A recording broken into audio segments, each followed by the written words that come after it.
Hi, I'm here with Gill Mann. She's got a new book out, and this is the first time she'll have been published. So we're going to have a bit of a chat. We're going to find out about Gill's book, about Gill, and what she's got planned for the future. So, hi, Gill. Thank you for talking to me for Wokingham Libraries. Can you tell us a bit about yourself and your writing experiences, please? Yes. This is the first book I've ever written, but I've always had a bit of a thing about words. I've just always loved putting them together, and so I've done lots of writing over the years. And at different points in my life, I've kept journals that have run probably to hundreds of pages. But this is the first time I've actually gone beyond that and crafted a book from one of my journals, and that's been a whole new experience and actually a fantastically rewarding one. And in terms of my working life, I've done a few things. I spent 18 years actually as a solicitor, which, to be honest, was all about making my mother happy. And so after she died, and after my life took a bit of a sudden and unexpected turn, and my marriage ended, I decided to explore what I really wanted to do. And I had 3 small children at that point, so I went off and I studied photography at evening classes, actually, Wokingham Borough Council evening classes. And I worked out of my own little darkroom for about 5 years being a photographer. But I had always had this hankering to work in the field of psychology or psychotherapy. And so when I discovered that actually Reading University ran a course which was a postgraduate diploma and a master's degree in psychodynamic counselling, I leapt at the chance and I enrolled on that. It was a great course, and I've worked as a therapist ever since, which I absolutely love. Awesome. So if we can move on to your book, A Song Inside. Now, it's a really deeply personal story about you and this one aspect of your life. So can I ask you to tell us about it and let everybody know what to expect when they pick up this book? Okay. A Song Inside is a memoir, and as you say, it tells a deeply personal story, and one that is very, very close to my heart, because it tells the story of my son, Sam. Now, the book starts in 2014 with a knock on the door and a young policewoman standing there, and she'd come to tell me the thing that any parent dreads really above all else. She'd come to tell me that Sam, who was just 22 years old and was away travelling in Thailand, was dead. Now, I know that doesn't sound promising, and I would completely understand if people thought that they just didn't want to go anywhere near my book.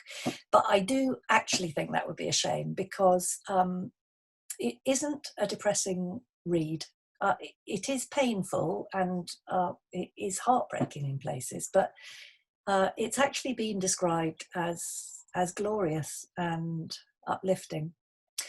And I think that's because it's about joy and hope as well as pain. And it is about finding a way through a really, really dark time. And anything, it's a story of love. Sam was immensely lovable, which was just as well because he was also a fairly impossible human being. He was possibly the most contrary person I think I've ever had in my life. He took huge pleasure in swimming against the tide, but he was also very, very funny, and even as a little boy and all the way through, really, he was just wacky. He would happily eat an entire daffodil, including the stem, just to entertain friends. And he had a sort of certain energy about him, and he got things going. And when he walked into a room, you did feel it. You could pretty much rely on him to do something or say something completely outrageous. So inevitably that energy got him into trouble sometimes. And when he was about 18, he came downstairs one day with a black eye, and when I asked him what had happened, he had been out the night before. He said something very simple. He said, "Mum, my light was shining too brightly." And that really struck me, because I knew that actually he was right. There was something was happening with him, and I didn't know what it was, but there was something really intense about his energy. And actually we were really, really worried about him. And what happened over the next sort of couple of years was that his behaviour, which had always been unusual, it became odd. And then it became very odd. And he walked out of one of his A-level exams without any reason, and then just refused to go in for any more of them. He started to cut himself off from family and friends. He sort of moved into a downstairs room. He did absolutely everything there. He ate, he slept on the floor, he even peed into bottles, which I don't know. Must have been heartbreaking. It was absolutely heartbreaking. And we could see that there was something really, wrong, but Sam, he couldn't see it. And we did eventually discover why, because after 18 months of what the local community mental health team called watchful waiting, which was absolute agony, he was eventually ill enough to be sectioned and taken into psychiatric hospital. So I've just said all that, and I realise that sounds utterly grim. So I think I do need to say again that actually the book isn't grim. No, I've managed to read a bit of it because you've let me have a sneaky cheeky look, and it is, as you said, sort of, and has been described as gloriously uplifting. It feels more like a celebration, Yes, of Sam and his life and your love for him as a mother, which is really important to remember and hold on to, because you're writing this about him and honouring him in this way. So just going along with the book at the moment, how did you feel when you wrote A Song Inside? Was it meant to start out as much more of a personal record, or did you intend for it to be published and hopefully help many other people and just touch all these people who should read this celebration? that's a really good question. To be honest, I didn't set out to write a book. In fact, I didn't really set out to write anything at all. It quite literally just happened. At about 4:00 one morning, and actually that's how all my writing has happened. It just happens. I don't ever sit down and think I'm going to write.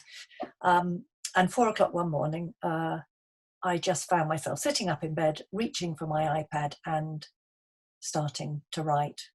And that was because just 2 days earlier, I'd stood in a Buddhist temple in Bangkok and had watched 4 young men slip out of the shadows, seize Sam's coffin and slide it into a large oven. And to be honest, I was really struggling to take it in.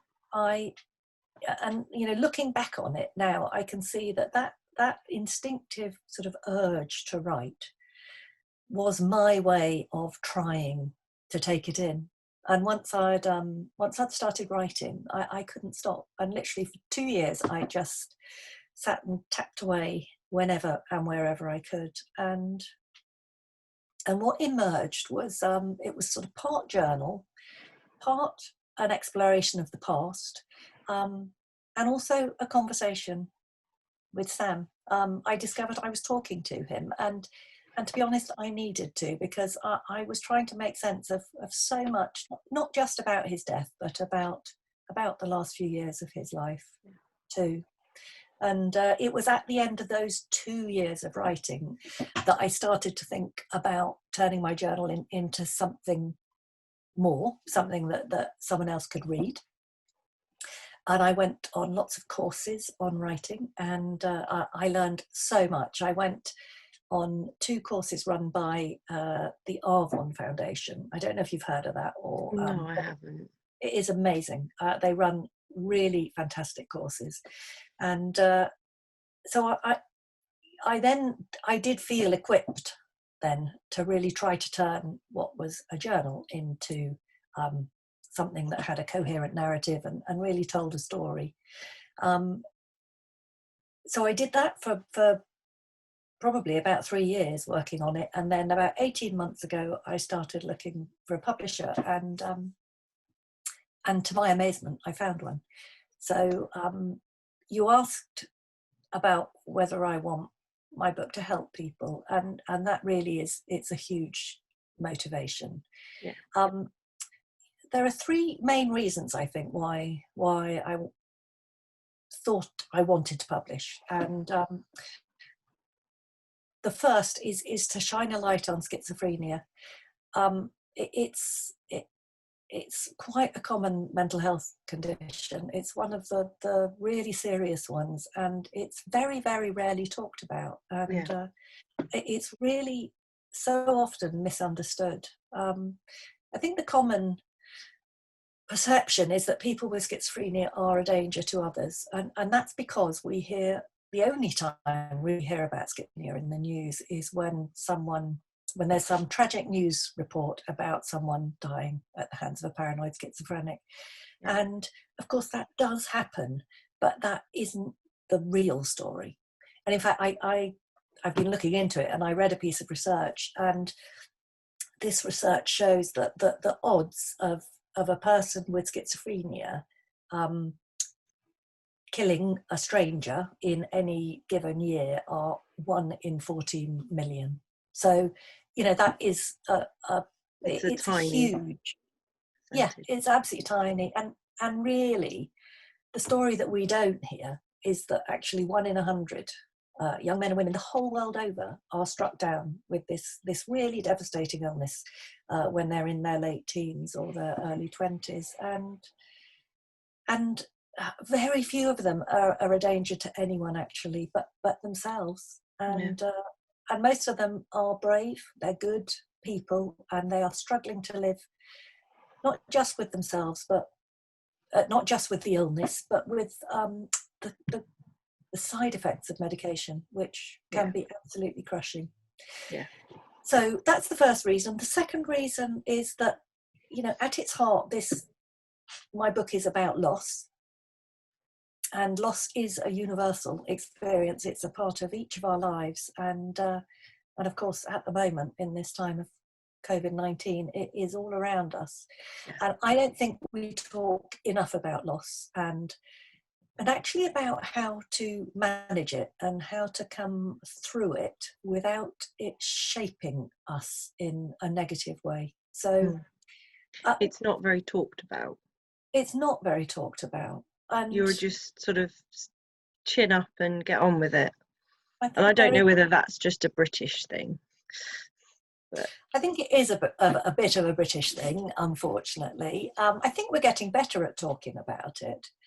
But I think we need to. And what I really hope is that this book will resonate with people, that it might, just for a moment make someone feel a bit less alone, might help them understand what's happening to them or what's happening to someone else.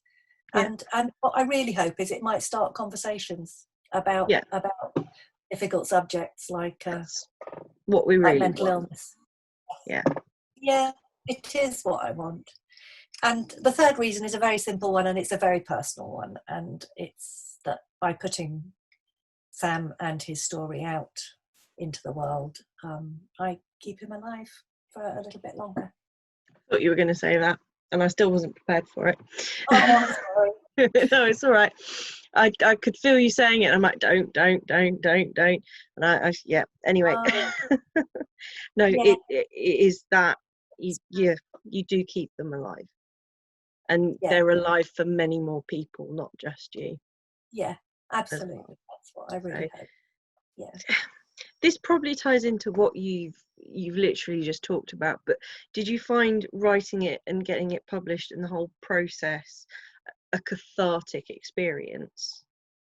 Did you find it helped you release sort of what was going on in your, sort of give you a space to feel what you needed to feel?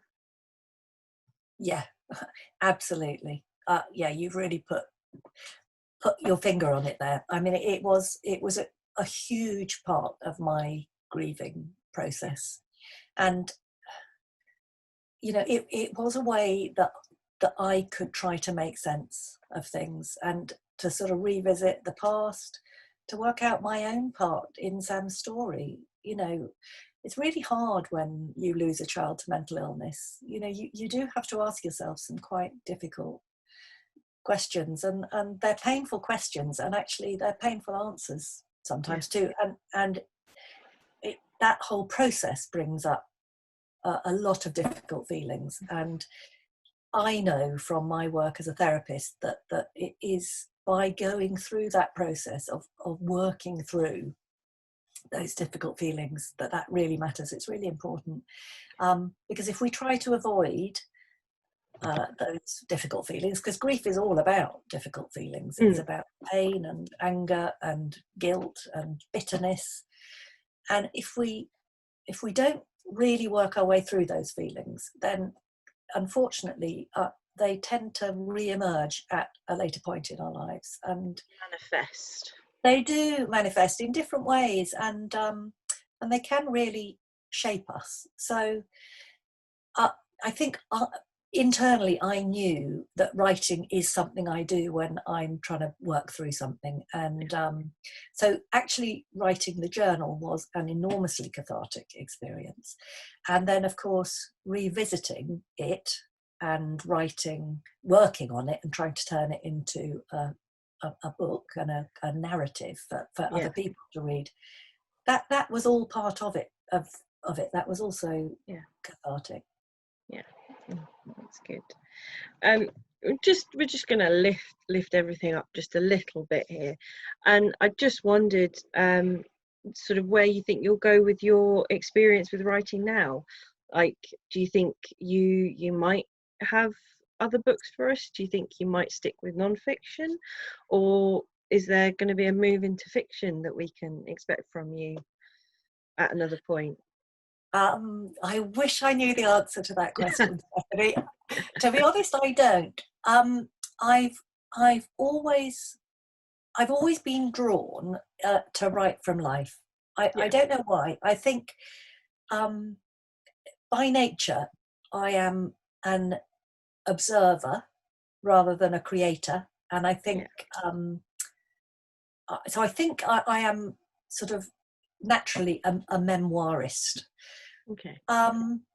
But I belong to a really wonderful writing group, and one of the other members challenged me about a year ago or longer perhaps to write a piece of fiction, and so I did. I wrote a short story and I really enjoyed it, and so then I wrote another one, and so once A Song Inside is sort of out there and I've got a bit more space in my life again, I may well give fiction a go. I think what I know is that I will carry on writing, because it's been a bit of a gift to me. It's part of Sam's legacy to me, I think, is to have given me writing in this a different form. So so I think I will carry on.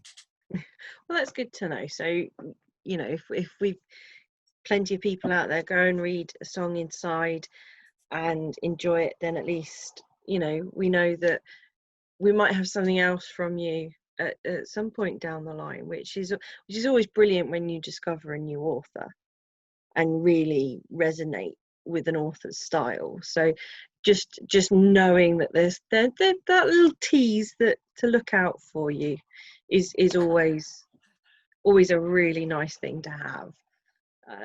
So yeah, you've given the world, because the A Song Inside, which is being published on the 22nd of July. It is. Yeah. It is. And is that I know it's going to be available on Kindle. It will be available on Kindle. Yeah, it's also available as a paperback, and it will be available through all the normal channels. So you can get it from Waterstones online, or from Amazon, yeah. or you can order it through a bookshop. Perfect. And we will probably be getting copies from the library, I hope. That would be fantastic. I think our adult coordinators on that one, I think that one's all signed up, because you were, I believe, in talks to come and do a talk with us anyway, had COVID not struck. So absolutely. So yeah, when able, on the 22nd of July, go out, get your copy of A Song Inside, and just immerse yourself in a gloriously poignant story, I think, is the message to take away from this interview today. Because, it sounds like it is an emotional roller coaster, and from what I've read, I can confirm that it certainly carries you along, but it hits you right in the heartstrings. And it's conversations we need to have. So thank you so much, Gill, for gifting us this book. And thank you for taking the time out today to sit and talk to me about it. And thank you so much, Stephanie. That was you asked some really lovely questions, and I hope I did them justice. I think you did perfectly. Good. Thank you. So thank you so much. And we will say goodbye for now. And just want to reiterate to everybody, A Song Inside by Gill Mann comes out on the 22nd of July. You can receive it through any of your usual channels, and we should have some copies within the library system when we are reopening again. So thank you so much, Gill. Thank you.